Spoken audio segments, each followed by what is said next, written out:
Hey guys, Joe Buscaglia here at Hard Rock Stadium in Miami Garden, Florida. But the Bills dropping this contest by a score of 28-25.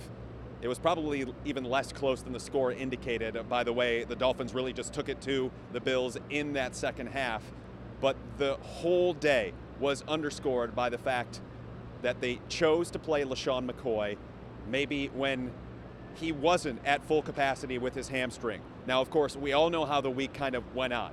He injured his hamstring at Wednesday's practice, could not return to the session, sat out of Thursday's practice, got on the practice field on Friday for some very light work, and the Bills deemed that he was ready to play on Sunday. But if you looked on the field and what he was able to do, or really what he was not able to do against a Miami Dolphins team that had been susceptible to big plays from opposing running backs all year long. I mean, this was a Dolphins team that was allowing 147 yards per game heading into this game on the ground, and the Bills weren't able to do much of anything on the ground. Their offensive line was playing really well coming into this game.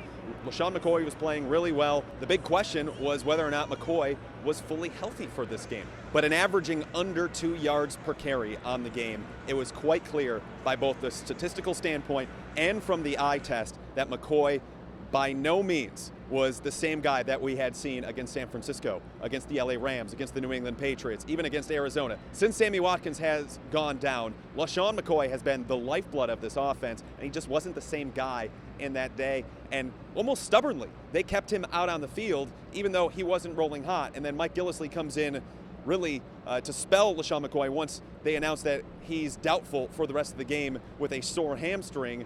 He comes in and gets a 20-yard gain on the ground. So a very questionable call by the Bills to potentially play McCoy and further risk a chance of re-aggravation of his hamstring injury. Now, he went down with a sore hamstring. We'll have to see if he'll be able to practice and play in the upcoming week against the Patriots. But this whole game was underscored by that. But you can't leave out the way that the run defense played in this game. And, you know, you have to throw out there that they were on the field for a long time because the offense couldn't sustain drives. It was really that simple from an offensive perspective. However, the defense, you know, they knew what the Miami Dolphins were going to do coming into this game. Kyle Williams said it himself afterwards, saying that, you know, what they did against the Steelers, they did a lot of zone-based reads, and that's how they ran Jay Ajayi. That's how he had so much success and got 200 yards against the Steelers. They did the same thing against the Bills in this contest, and they weren't able to stop it at all.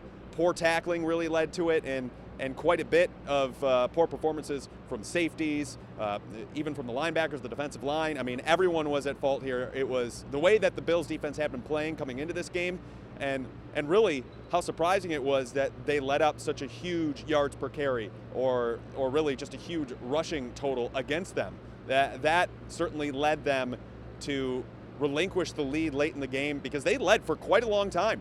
And this was a team that didn't look like they deserved to win. It ended up coming down that way, that the Bills ended up surrendering the win to the Dolphins, and rightfully so because the Dolphins were the better team today. However, you know, the Bills still had chances to win, and the run defense just couldn't get a stop when it needed to down the stretch. And a couple of huge throws by Ryan Tannehill on third down in those key moments too certainly helped the Dolphins to victory. From an offensive perspective, just not enough from a run game standpoint, you know, from even from a passing game standpoint. Tyrod Taylor hit the one big play to Marquise Goodwin, but the sustainability of those drives just simply was not there for this team, and that's something they're going to have to work on, especially considering the personnel that they may have against the New England Patriots. Will they have LeSean McCoy? We don't know at this point. He's got the sore hamstring. I'm sure they'll probably give him some rest to start the week, maybe have him be a limited participant at least to start the week leading up to the Patriots.